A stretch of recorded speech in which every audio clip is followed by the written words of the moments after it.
नमस्ते दोस्तों, मैं हूं प्रदीप कुमार। आप देख रहे हैं डिजिटल मार्केट। वीडियो शुरू करने से पहले बता दूं, ये वीडियो एक एजुकेशनल पर्पज के लिए।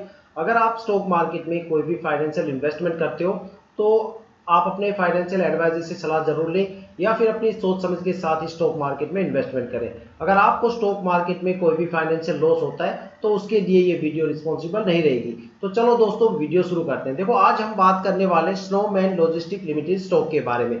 अगर इसके परफॉर्मेंस की बात करें तो आज की जो सबसे लेटेस्ट अपडेट है वो ये है कि ये स्टॉक में आज अपना अपर सर्किट लग गया। 90 रुपए 31 पैसा इस टाइम स्टॉक का करंट शेयर प्राइस है। साथ में 6 रुपए 66 पैसे के साथ ये स्टॉक आज अपने अपर सर्किट में लग गया। साथ में इसका जो ये पॉजिटिव मोमेंटम है ये कंटिन्यू रहने वाला है और जो यहाँ पे टारगेट होने वाला है वो टारगेट यहाँ पे 140 के आसपास होने वाला है। 140 से लेके 145 के आसपास रहने वाला है। 130 पे आप अपना स्टॉप लॉस सेट कर सकते हो। ठीक है, अब बात करने वाले हैं मार्केट के कुछ ऐसे फैक्टर्स जिसकी वजह से इस स्टॉक के ऊपर लगातार पिछले हफ्ते एक जबरदस्त गिरावट हुई। ठीक है, और साथ में मार्केट की ताजा सुर्खियों के बारे में कि भाई क्या स्नोमैन लॉजिस्टिक के अंदर ये जो अपर सर्किट है ये कंटिन्यू रहने वाला है या मार्केट के अंदर कोई फ्लक्चुएशंस आने वाले हैं, तो उन सभी के ऊपर एक हल्की सी नजर डाल लेते हैं। तो देखा जाए अगर इसके लास्ट वीक की परफॉर्मेंस, तो यहाँ पे एक जबरदस्त गिरावट हुई है। इसके पीछे का एक बड़ा रीजन है। साथ में अगर इसकी बात करें 1 मंथ की परफॉर्मेंस की या 6 मंथ की परफॉर्मेंस की, तो यहाँ पे भी एक जबरदस्त अच्छी खासी गिरावट हुई है। इसके पीछे भी दो सबसे बड़े फैक्टर हैं। दोनों फैक्टर्स पे हम बात करेंगे और वो दोनों फैक्टर जानने भी जरूरी है। ठीक है, अगर सबसे पहले हम इसके लास्ट वीक की परफॉर्मेंस की बात करें तो यहाँ पे एक जबरदस्त गिरावट का माहौल बना हुआ था। गिरावट काफी ज्यादा यहाँ पे देखने को मिली थी। ठीक है, इसके पीछे का जो सबसे बड़ा फैक्टर है वो है एफआईआई का फैक्टर। देखो, जब से हमारा संसद के अंदर बजट आया तब से लेके अब तक एफआईआई ने 3 महीने में लगातार 30,000 करोड़ की बड़ी बिकवाली कर दी, जिसमें से दो सबसे बड़ी बिकवाली उन्होंने सितंबर मंथ में की। सितंबर मंथ में जो सबसे पहली बड़ी बिकवाली की वो 10 सितंबर के आसपास की और दूसरी जो सबसे बड़ी बिकवाली की वो लास्ट वीक में की। ठीक है, माहौल ऐसा हो गया था कि मार्केट के अंदर एक जबरदस्त लेवल की गिरावट दर्ज होने शुरू हो गई थी। इंडियन स्टॉक मार्केट में काफी स्टॉक काफी जबरदस्त स्पीड से पिछले हफ्ते गिरे, जिनको देख के ये लग रहा था कि भाई ऐसा लग रहा था कि भाई मानो मार्केट के अंदर जो क्रैश अगस्त में आया था वो क्रैश शायद सितंबर में दोबारा से रिपीट ना हो जाए। तो इस तरह के हालात बन गए थे। लेकिन यहाँ पे फ्राइडे को आते आते डीआईआई ने एक बड़ा गेम खेला। डीआईआई ने पूरा का पूरा गेम चेंज कर दिया इंडियन स्टॉक मार्केट का।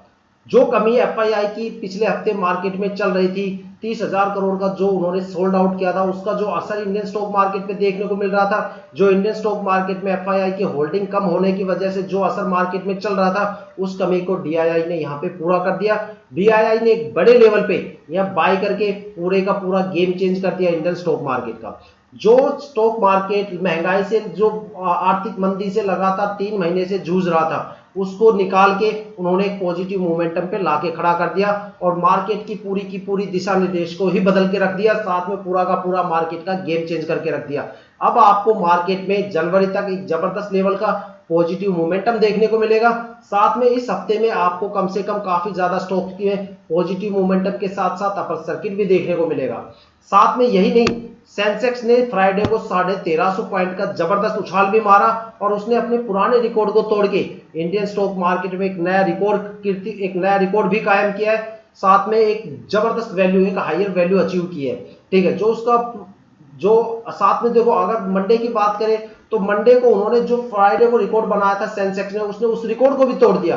साथ में एक जबरदस्त यहाँ पे और रिकॉर्ड बना दिया। फ्राइडे को जो यहाँ पे सेंसेक्स ने रिकॉर्ड बनाया था वो 84,496 रुपए समथिंग पैसे का बनाया था। लेकिन जो मंडे को रिकॉर्ड इस बार बनाया वो 84,800 के ऊपर भी बनाया है। ठीक है, तो अगर देखा जाए तो यहाँ पे सेंसेक्स अपने पुराने रिकॉर्ड को ताबड़तोड़ तरीके से तोड़ता हुआ जा रहा है और मार्केट में एक पॉजिटिव मोमेंटम की तरफ बढ़ रहा है। आप इंडियन स्टॉक मार्केट के पिछले 10-15 साल पुराने कोई भी रिकॉर्ड उठा के देख लेना, आपको सिर्फ एक ही चीज वहां पे दिखाई देगी। इंडियन स्टॉक मार्केट में अपर सर्किट तभी लगते हैं जब सेंसेक्स अपने पुराने रिकॉर्ड को तोड़ के मार्केट में नया रिकॉर्ड बनाता है। अभी तक मार्केट के अंदर जो 3-4 महीने से माहौल बना हुआ था, वो माहौल ऐसा बना हुआ था कि सेंसेक्स काफी ज्यादा नीचे मूवमेंट कर रहा था। वो अपनी जो अपर सर्किट की जो उसकी टारगेट की सबसे हायर वैल्यू थी, वो उसको भी टच नहीं कर पा रहा। टच करना तो दूर, वो उसके नियर बाय तक नहीं आ पा रहा था। जैसे वो नियर बाय आए, कोई ना कोई क्रैश आके खड़ा हो जाए मार्केट में।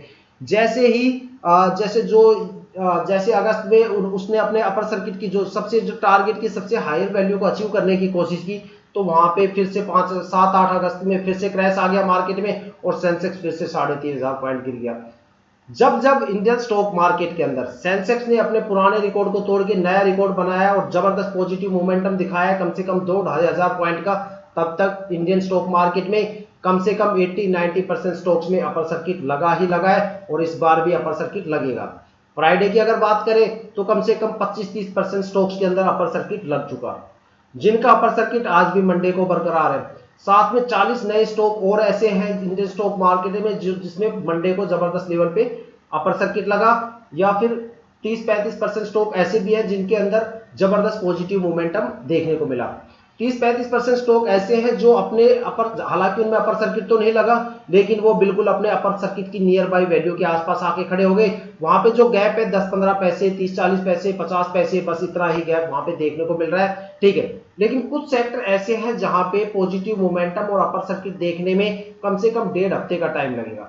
जैसे रेलवे के स्टॉक्स हो गए, pharma, chemical, power sector, green power और आईटी के सेक्टर, क्योंकि इनमें सबसे ज्यादा लिक्विडिटी के कंसर्न चल रहे हैं, तो इनमें थोड़ा सा डिले टाइम लगेगा अपर सर्किट बनने में, ठीक है। तो अब आपको जो हरियाली है अपने पोर्टफोलियो में वो कम से कम जनवरी तक देखने को मिलेगी।